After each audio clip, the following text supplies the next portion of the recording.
You're welcome back to Morning Express. Now let's set the ball rolling on the program with our first discussion of today. And we're being honored, a rare privilege to have in the studio with us our newspaper reviewer, in the person of Mr. Sean Oni, who is the editor-in-chief of the Daily Courier newspaper. A very good morning to you, Mr. Sean. It's wonderful to have you in the studio once Mr. again. Kiyoke, Happy New Year. Happy New Year. Good to see you. It's good to see you. I think you did something to your beard. I'm not sure what it is, but it looks good. Oh, thank you so much. Fantastic. Well, we're starting off today's discussion on a rather sad note. It's a new year, barely seven days into the new year, and there's already some sort of bad news in the country, particularly in the FCT, where we saw a bomb blast that claimed the lives of 2 persons and injured, several others in the Kubwa axis of the FCT. Firstly, what was your reaction to that story when you heard of it? Because within the FCT, we know it happened in just one school, but outside of Abuja or outside of the FCT, it was almost as if it was almost as if the State House was on fire. What was your first reaction to that? A sad one, like you said. And my first reaction was not again. When I saw just the headlines, it was a headline that trickled in. Yes. And I just screamed, not again. The days of the bomb blast in the FCT, we've actually had that past us. But when I now saw that it was, I think the preliminary reports are not out. Yes. But from what we gathered on the feed, some not properly kept IED was handled by one of the students. Yes. In that school around the Buhari axis of the FCT. It's sad. So it wasn't necessarily a bomb? From the initial information that we gathered from the site. Now your paper, the Daily Courier, had this as its headline story. Let's take a look at the Daily Courier just a short while, and then we'll have Mr. Sheon react to that and give us a better insight as the editor-in-chief of the Daily Courier.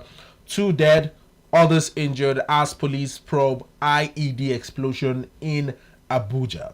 The strap lines accompanying this say, ISWAP raid, military base attacked in Borno, 6 soldiers confirmed dead, while a survey by the Daily Courier has revealed that about 40,000 people have died in the northeast since 2009 jihadist insurgency. I'll come back to you to react to these 2 strap lines, talking about the ISWAP raid and also the consequence of the casualties that we have had since 2009. But firstly, the explosion itself. I hear from reports that the proprietor of the school has been arrested, taken into custody for investigations, and the police is still investigating on the matter. Was it really an IED explosion? Or do you think that there might have been some sort of infiltration of maybe terrorists into the FCT, and this was just like testing the waters to see if they could really carry out their heinous acts?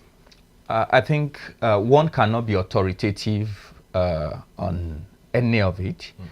We can have infiltration of possibly terrorist groups, but from the initial feelers on ground as journalists, one of the things that was noticeable was that the location of the IED, because obviously you might use the word bomb blast, because bomb blast itself is an IED, is just the quantum, yes. Is the quantity, all right.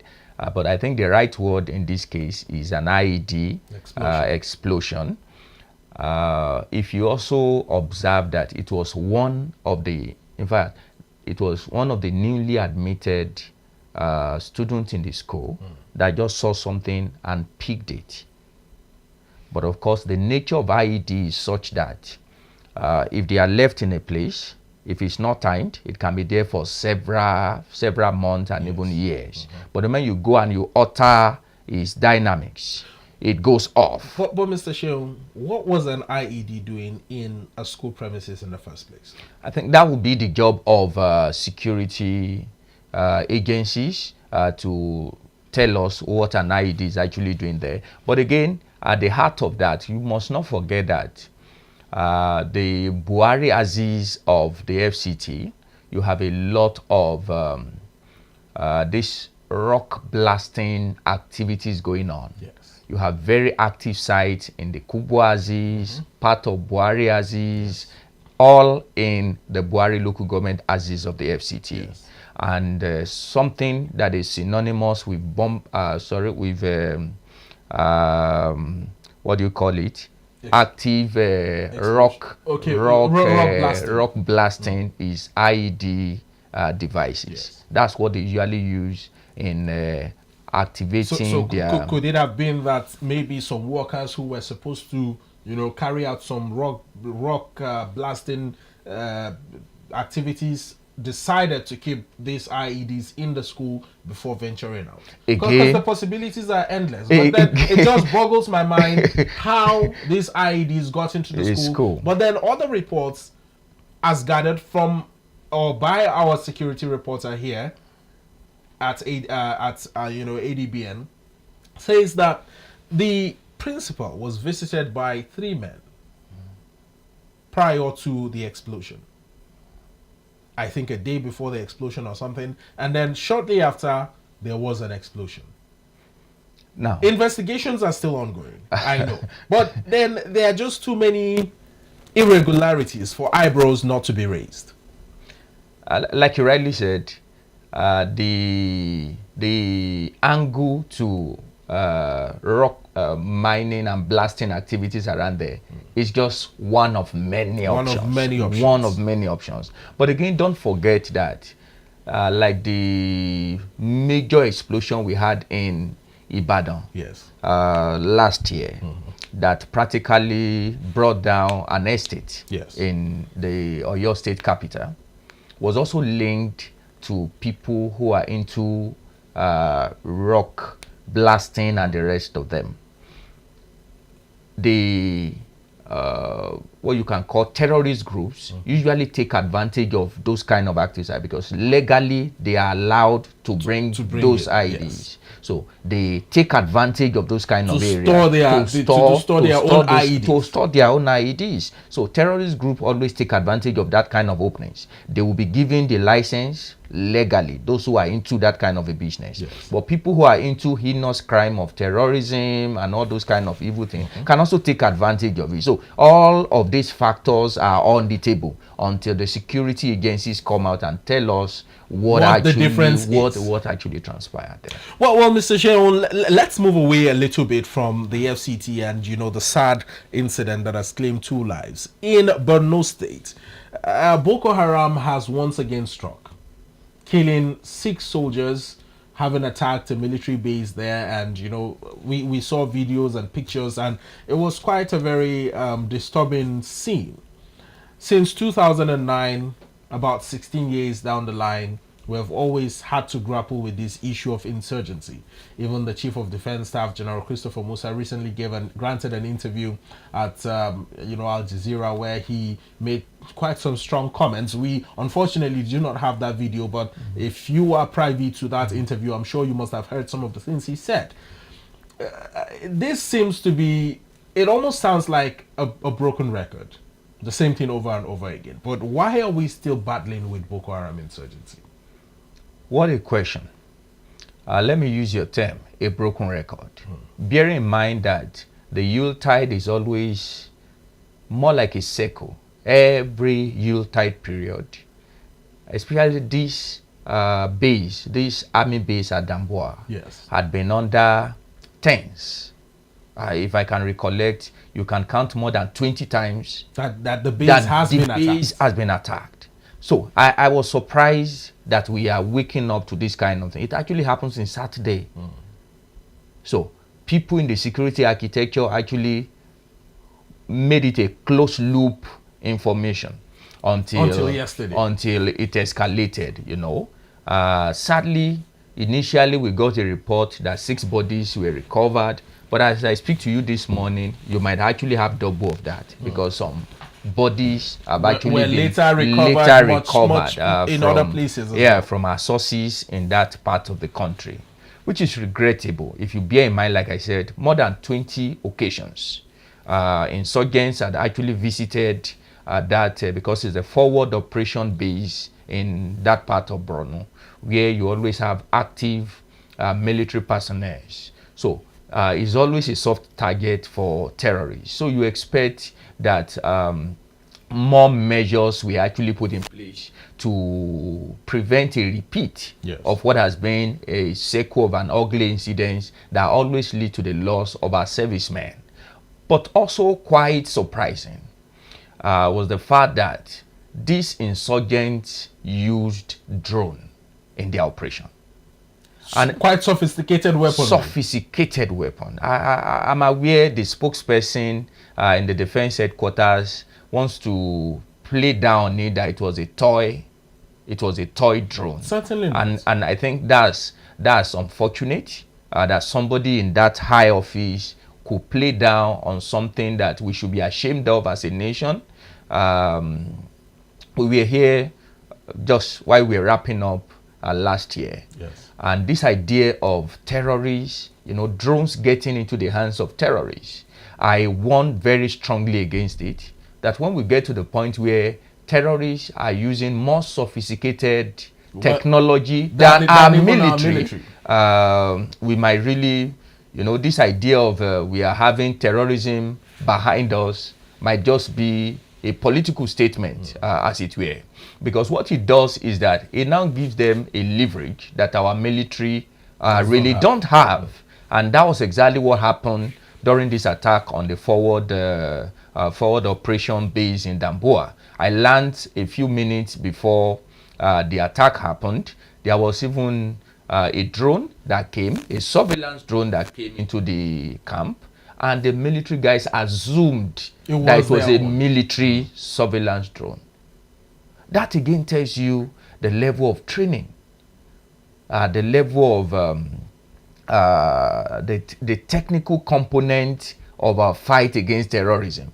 If a military base that has tens and hundreds of military guys can sight a drone and just assume casually, there is no room for assumption. There is no room for assumption when you are dealing with an enemy that has shown you that it has capacity to take you on. I was having a conversation with someone recently, and one of the major things, this is also a journalist as well, an investigative journalist who has also had a fair share of reportage within the Northeast at the height of the Boko Haram insurgency. I have also reported quite a number of stories back then in Mubi and Madagali and Michika and the rest of those areas that was war-torn by the Boko Haram insurgency. And one of the issues he raised is how sophisticated not just the armory of Boko Haram members is or has always been, but even the level of communication, how they send out edits and send out videos to international media organizations.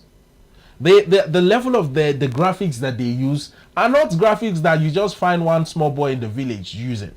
These are so high-level, sophisticated film editors that are part and parcel of the Boko Haram sect. It's almost as if it's a well-organized terrorist organization that is being sponsored internationally. Where is this sponsorship coming from? From your perspective, where could it be stemming out from? Let me corroborate what you just said now. All right.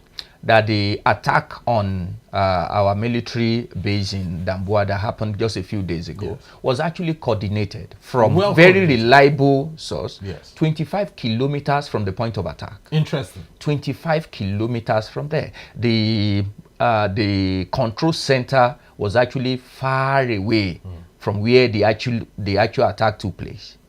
So that tells you, and that shows you why we have this level of a casualty on the military side. Because from what we learned, the fight between the terrorists and our military took on for hours. So our men stood up, our servicemen stood, and we're fighting. But there is the technological advantage that the terrorists actually have over our own men on the field. And that's sad.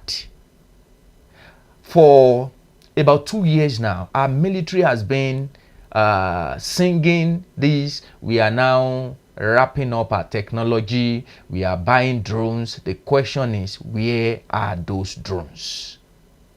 If you were fighting with a terrorist set, you know, those days, the days of the immediate past administration, the Minister of Information at the time loved using ragtag.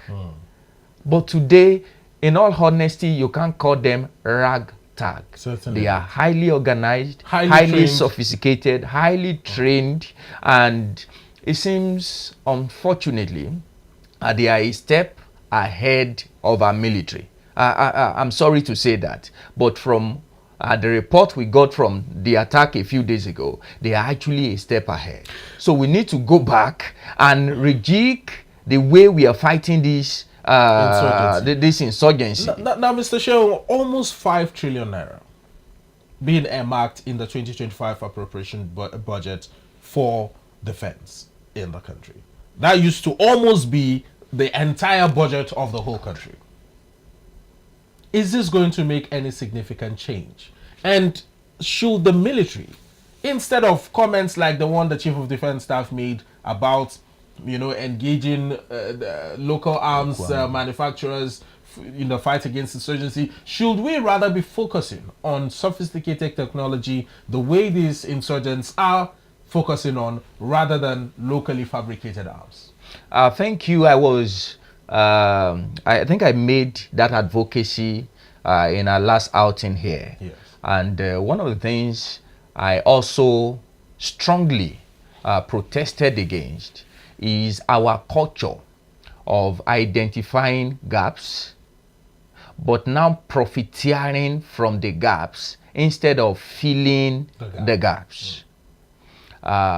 We have discovered that we are using archaic method, weaponry, technology to prosecute this insurgency, terrorism of a thing that has been on for, we are going to the second decade now, yes, right? And we have discovered our gaps. And from the military hierarchy, that has been the same submission. They've admitted that we needed to up our ante in terms of technological component of the fight. But sadly, terrorism itself and the prosecution of terrorism in Nigeria had become a big business. I said that on another platform I think it's almost 2 years ago now. And suddenly I started receiving calls and threats and all of that. But it won't stop us from saying the truth. That you see, terrorism became so much of a big business that generals became billionaires overnight. They started owning estates, started owning, you know, luxury cars, massive complexes, especially in the city center, in the FCT here. We should not do the same thing with this gap that have been identified in terms of technology. I notice virtually every military forum, the conversation is always around how we need to get drones, how we need to start using advanced technology to fight insurgency and the other security challenges we have across the country. Yeah. If you check the budget, the defense budget for this year, I'm glad the National Assembly will be, they've actually fixed the timetable on the defense, calling the various MDAs and ministries to come and defend their budget. One of the things I'm going to appeal to our National Assembly to do is to thoroughly scrutinize, line by line, the items on the defense budget. Yes. Bearing in mind the humongous amount that will be going into the defense budget. They should scrutinize every line and ensure that they do their job of oversight. If they are making purchases, when they bring these purchases, the installation of the purchases, the functionality of these purchases. We are in this FCT. When someone budgeted for CCTV cameras, ship them in, but unknown to us, they were not functional CCTV cameras. and billions of naira went into that project. And up to today, nobody has been indicted.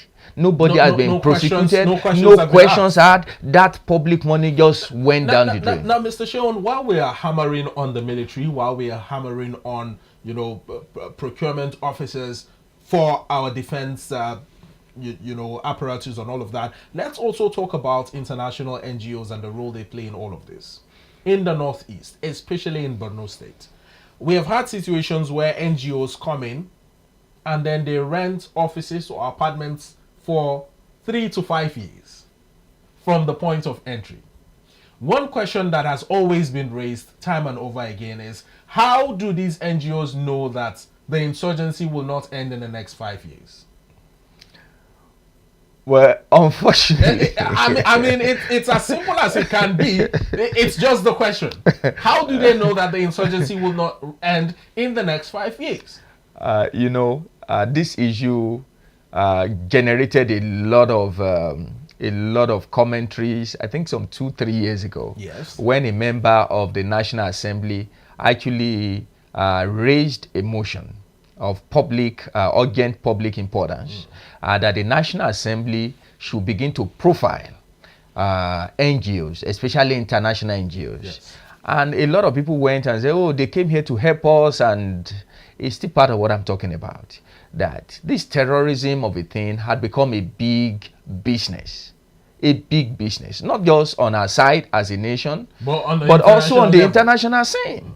A lot of dollars have been released in a bid to support and ensure that nations are able to adequately deal with the scourge of terrorism, especially in sub-Saharan Africa.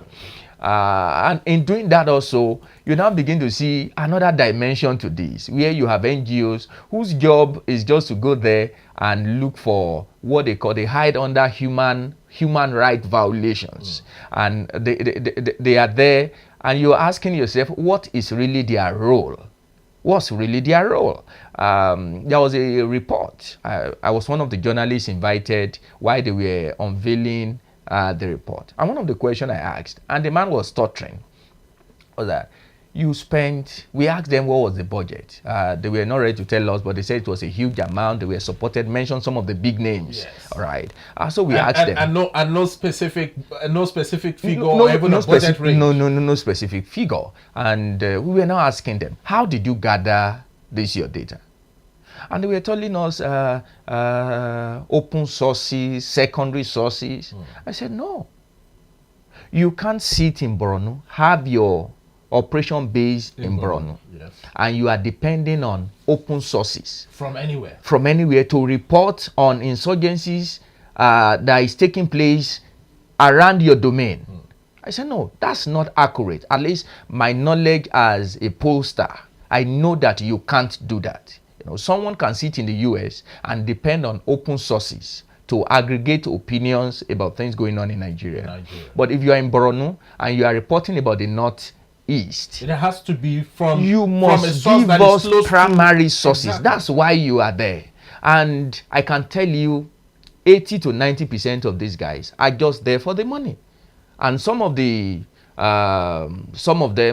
trace them after 3-4 years of being here, even the guys, because one of the things that our own rule has done is that they must bring in some of our people to operate in that space. So it's more like a job creation opportunity. It's a job creation opportunity. So 3-4 years into their stay in Nigeria, some of the guys who work with them, they are also doing very well financially. Yeah. So I see it more as a business than really doing the actual job. The norm now is, if you're working with an NGO, everybody has you are a big guy. You are a big guy. You have money. You're a big guy.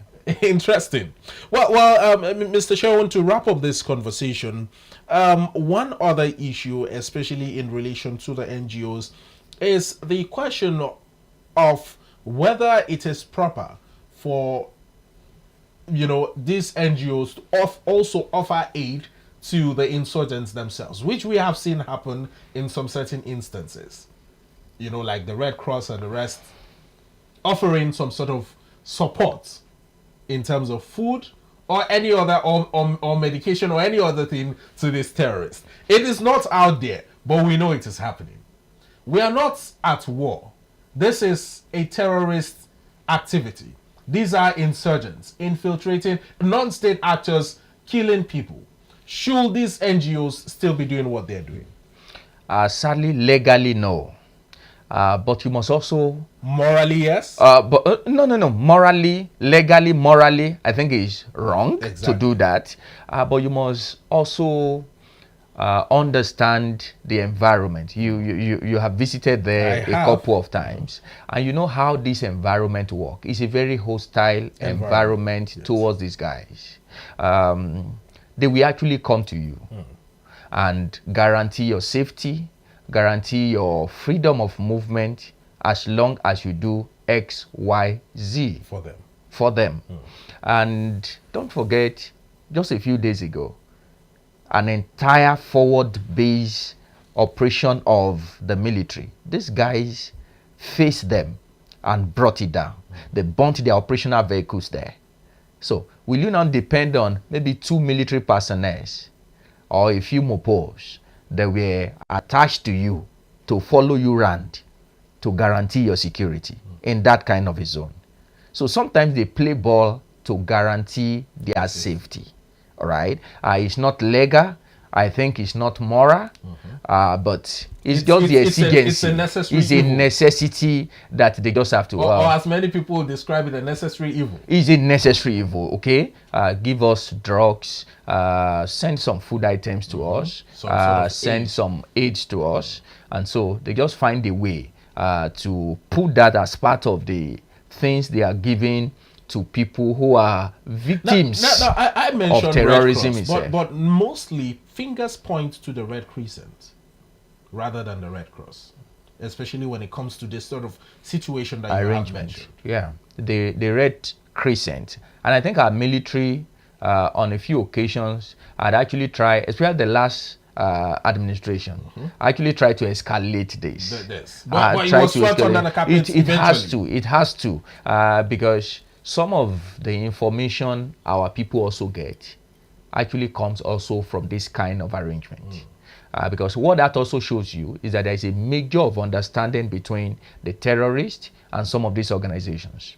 They can have access to some of the things that our military, they don't trust anybody on this other side.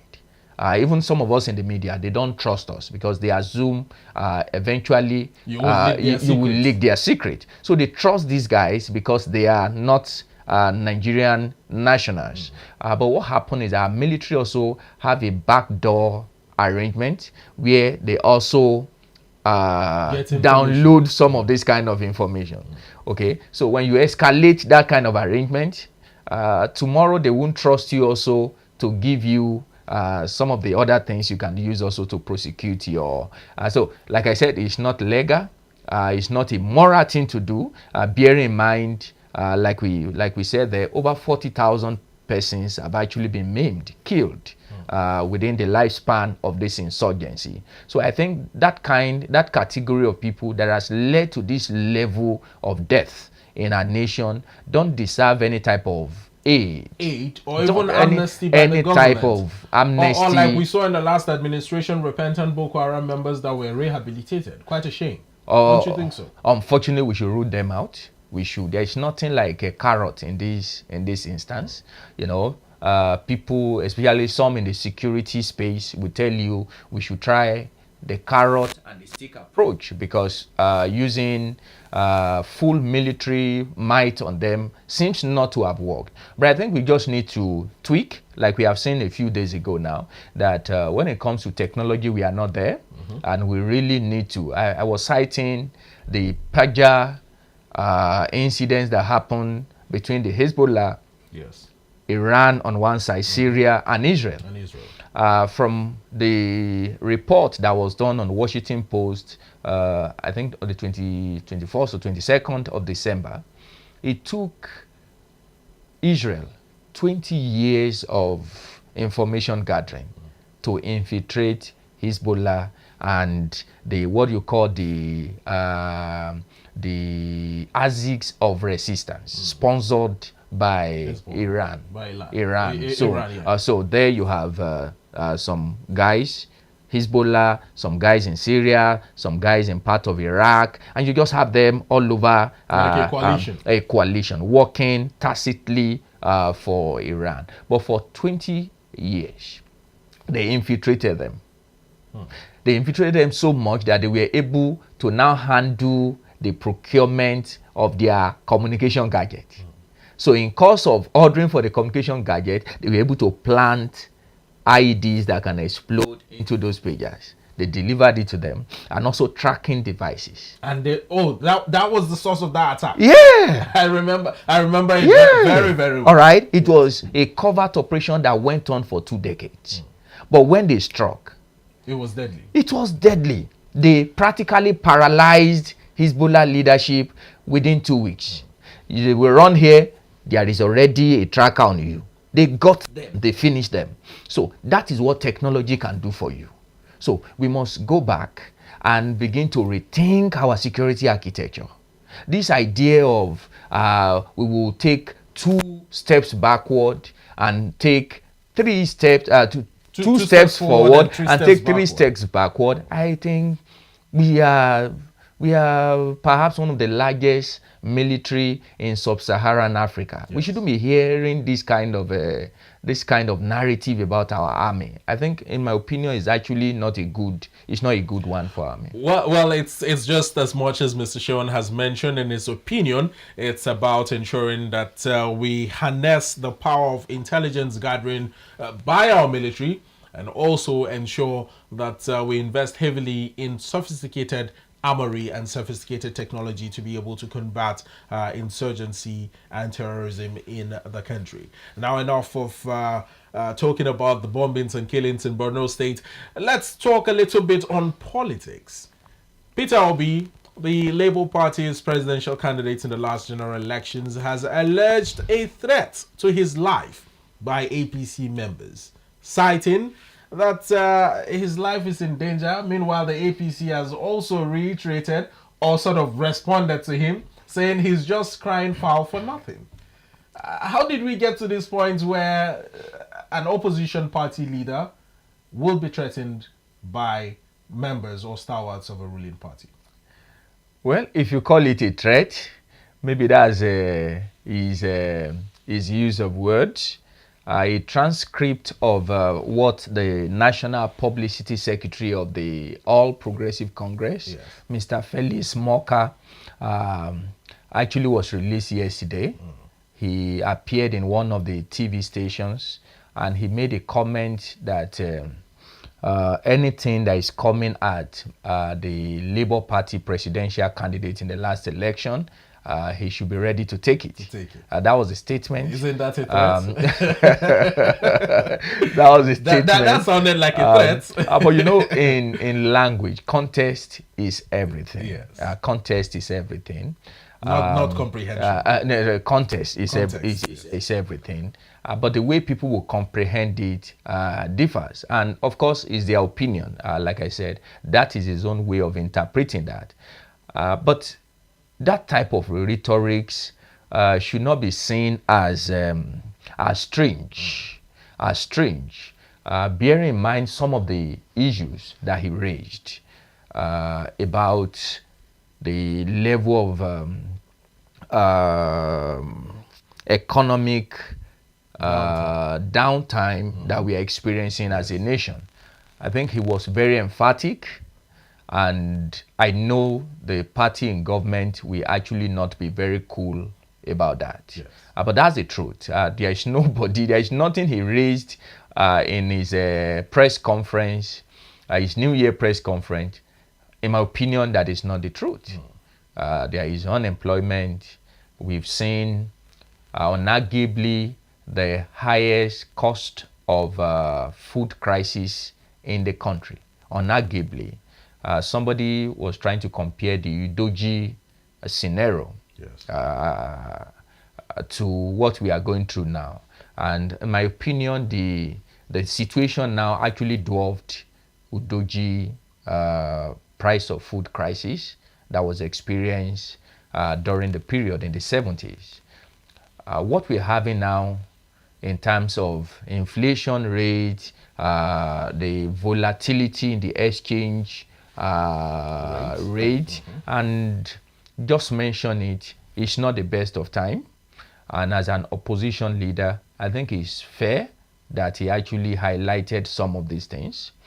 The other side for me about the way opposition is played in our climb is that sometimes when these issues are highlighted, it's usually highlighted without also proffering alternative solutions. I think that for me is where I have issues with what he said, not necessarily what he said. What he said, they were right. We are going through a very dire... What could be done differently? What could be done differently? And for me, if you look at advanced economies, advanced politics, for instance, you saw what's currently happening in Austria, for instance. Yeah. The far right that have never been government, so suddenly in the past few years started giving alternative direction to how things should be done. And as of yesterday, after the last election that they had a few weeks ago, they had the majority in parliament. And so they had to form the new government. Yes. It's the same thing we saw in the UK. For a very long time, the Labour were giving alternative opinions about what should be done differently, and they were giving the opportunity. So it's not just about criticizing or calling out what is wrong, no, but rather no. proffering and offering viable solutions. That's not how opposition is done in politics. You must show us the problems, and also tell us the way out of the problem. And I'm glad that the National Public Secretary of the All Progressive Congress came out to quickly say that, no, I'm not threatening in any way. I'm just trying to let you know that, in fact, the word he used was that the greatest doomsayer in the country is Peter Obi. Yes. That was the exact word he used in his press statement. But I mean, the obedience have always been known to blow things out of proportion. This is not an accusation now. It's a statement of fact. We all know that sometimes something happens, maybe the APC makes a statement, or even the PDP does something, and obedience pick it up, and they sort of magnify it to a certain level where it seems like the country is crashing down. Could this be one of such situations? Because already they are raising alarm all over the place, on X, on all over social media, citing this particular threat to life of Peter Obi and his businesses. I might not be correct, but I think what has urged the presidential candidate of the Labour Party in the last presidential election, Mr. Peter Obi, on is that character, yes, of being emotional rather than being reaction, rather than being logical. All right. And unfortunately, emotions don't solve any problem at all. And I think he should be advised enough, he should be well advised enough to know that he's just creating an army of unpatriotic people. If everything, because the challenge of governance is universal. I tell people, even the cause of price crisis we have in Nigeria is not peculiar to Nigeria. Yes. As a matter of fact, it's a global issue. If you are into the economic space, you will know this for a fact, right? The China, that used to be a country that has a hold on its price, for the past about 6 months now, consistently had high, value of its prices, yes, across the nation. We have that in the US, you have that in the UK, and across several of the major economies. Of course, you are aware what just happened in Canada. Certainly. just chewing this towel. And a major reason is also the economy. So it's a global phenomenon. It's and not necessarily a Nigerian problem. Now, where I'm going to is the way it's handled. Okay. Is what differs across the climes. All right? That's the difference. And when you have a population that, in my opinion, had actually mastered how to communicate using the new normal, which is the social media, you should put yourself in a vintage position that you have alternative economic ideas. That, in my opinion, should be what Peter Obi should leverage on. Begin to churn out how things can be done differently. Not riding on a roller coaster that things are not working well. And every day you just go on Twitter, on X, and drop something that is not working because you have people who will help you parrot it, even though they are just being emotional about it, but they are not logical about it. And if he actually changes his approach to issue, in my opinion, you are going to raise an informed population, a population that now speaks to data and speaks with data. You know, you are speaking to data that the reason why XYZ is rising is because of this. And if we do ABC, we will have this. So you are speaking to data and you are speaking with facts. Data. All right. I think that's something he should approach differently. I believe people, somebody in that high office, he was a two-term governor. He actually was the major discovery in the last presidential election. And so the future for me, the optics are very right for him if he's able to get that right. Because if you don't get it right, we might just have, even if he eventually, let's assume he's able to get into the saddle, we just have the type of disastrous outing we had in the UK, where they were changing prime minister after every other day. That's what we are going to have. That was exactly what happened then. You know, there was a lady who came in and spent few weeks in the saddle. I can't remember her name. I'm trying to get her name now. The dramatic exit when she, she shed some tears during quite emotional moment. As a prime minister, there should have been some certain level of emotional intelligence and decorum rather than shedding tears over your inability to run the affairs of a nation. You know, it's not about noise making, right? You have to be logical. You have to come with data. That's how a nation of 200 million plus should be governed. And for me, that's the approach even in opposition. That's the approach in opposition. Well, you have beautifully put it out there, Mr. Seun. Let's skip over to another topic of discourse. We might want to jump numbers and hit number 6 on the lineup. EFCC has allegedly dismissed 27 of its officers over allegations of fraudulent activities and misconduct. Now, this is perhaps the first time the Economic Financial Crimes Commission is openly, dismissing its officers over such activities or such acts. And it's a very big news now, Mr. Seun. One that many people might say is sort of an act that will restore the confidence that Nigerians have in the EFCC and its fight against corruption. Well, do you share the same thoughts? Because you're already laughing. I think I don't share that thought. Okay. It's a good news, a good one.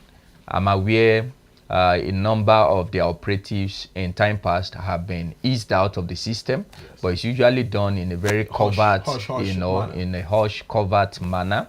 The fact that they are announcing the number and possibly even putting names and the type of indictment. I think that speaks volume about the transparent level of dealings under the new SAR of the EFCC, Mr. Olukoyede. Having said that, I don't think that would totally restore the confidence of Nigerians in the agency, because before now, there is a general perception that the one who is supposed to be after thieves and people who had committed economic crime itself is embroiled in economic crimes and all of that. That's a large swath of our population had that thinking about the agency called EFCC. So what they should do differently now is that we want to now begin to see a more serious approach to the prosecution of high profile. Yes. High profile. There have been convictions here and there, but there's always about somebody who stole or who committed financial fraud of maybe 2 million, 3 million. We want to see some of our former governors get reconvictions, PAMSEC, high-profile individuals. Yes. We want to see more serious. These often court cases being thrown out because of lack of diligent prosecution. We want to see it end in 2025. Yeah. We want to see them do thorough, detailed. Some of the regular news about the EFCC is always that there is a judge who is warning them that a case will be thrown out if they don't prosecute it on time. So we don't want to see that. Even a number of high-profile cases, they take these cases to court, and eventually nothing serious comes out of the cases because it's almost like they're trying to milk the suspects dry even before the case takes place proper. Unfortunately, that is not out of the variables, but there is also the variable of not gathering sufficient fact before charging people to court. So when they are now in court, they are now running around to get fact. You know what they should do preceding arraignment, they are now doing it after the court proceeding is already on. And so the agency must do things differently this year. I think that's the only way that Nigerians would have a better confidence in the agency that is saddled with the responsibility of maybe not hurting, but reducing to the barest minimum incidences of economic and financial crimes in the country. All right, Mr. Seun Oni, I must thank you so much. It's been a very wonderful conversation with you on the program. Always good to have you in the studio. Always a pleasure. Thank you so much. Well, that has been Mr. Seun Oni, Editor-in-Chief, Daily Courier, speaking to us most importantly on the issue of insecurity in the country and ways of tackling these issues. And